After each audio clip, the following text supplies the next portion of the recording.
Assist the patient to the side of the bed and turn the patient toward you. Then stand opposite his hips.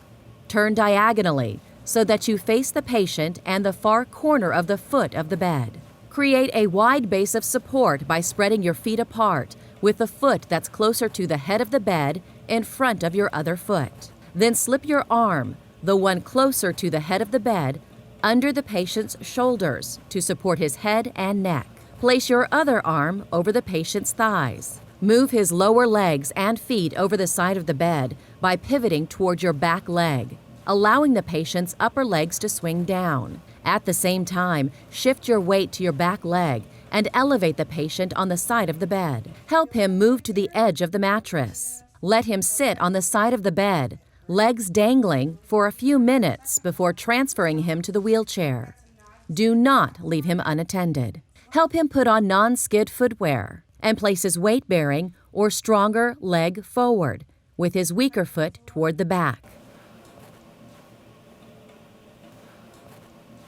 Then place the transfer belt around his waist, over his gown. With the tag on the gait belt touching the patient's gown, slide the metal-trimmed end of the gait belt through the teeth on the other end. Pull the metal-trimmed end away from the teeth. Tighten until snug on the patient's center of gravity. It should be tight enough to only allow 2 fingers to slide. Now I want it to be snug enough that it's secure, but not so snug that you can't breathe. Spread your feet and flex your hips and knees, keeping your knees aligned with those of the patient. Grasp the transfer belt along the patient's sides.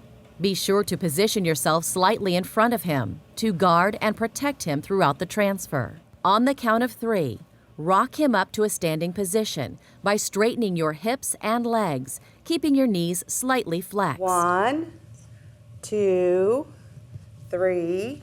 While rocking the patient with a back and forth motion, make sure your body weight is moving in the same direction as his. Then ask him to push up off the mattress, unless doing so is contraindicated.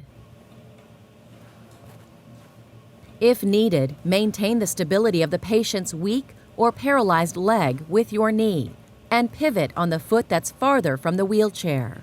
Tell the patient to feel for the edge of the wheelchair against his legs and use the armrests for support as you ease him down into the wheelchair.